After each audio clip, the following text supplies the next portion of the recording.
нэг стрэхгүй одоо байгаа энэ 6 сар нэг гэсэн шүү дээ тий. Хэмжээ нь үү? Өөрийнх нь давхрааны 6 сар уу? Тий. За. Тэгээд ер нь бол энэхийн дуурга шүү дээ. Тий.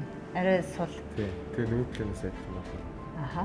Ер нь бол яхаа бүрэн хагалгааны дараа бол нэлээд хавдартай болчихно. Тэгэхээр нэг том болсон юм шиг, арай өндөр болсон юм шиг санагдана. Тэр нь яагаад гэж байгаа юм гэхээр медальдуулдаг тариа. Тэгээд зөвхнийх нь одоо энэ арсын жоохон ингэж хэмхэж эргүүлжээж давхрааныхаа байдлыг тавьдаг байхгүй юу? Тийм учраас тэрний бас хавдар нэмэгдэнэ гэсэн үг. Тэгэхээр дараа нь жоохон том харагдаж аваад 7 хоногийн дараагаас хавдар хавн буугаад эхэлнэ. Тэгээд 14 хоногийн дараа гэхэд ерөнхий хавн бүх хавн дуусаад 1 сарын дараа гэхэд өөрөө юм шиг болно. Сэргүү идэгнэ.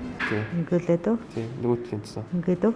Уртлынхаа ихтгэхийн өндөр байхгүй. Ойлгосон. Харалтаа. Болж байна уу? Энэ бол үсээ ингээд хэлцээс.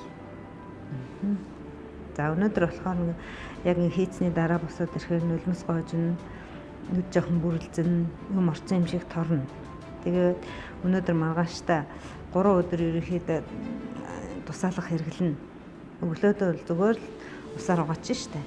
Усаар угаагаад цэвэрлээд нэг тос үг явуулна тэрийгэ төрчих. Тэгээ 4-5 дахь өдөр дээр жоохон хавдар илүү байдаг. 7 хоногийн дараа гэхэд ерөнхий хавн буучна за.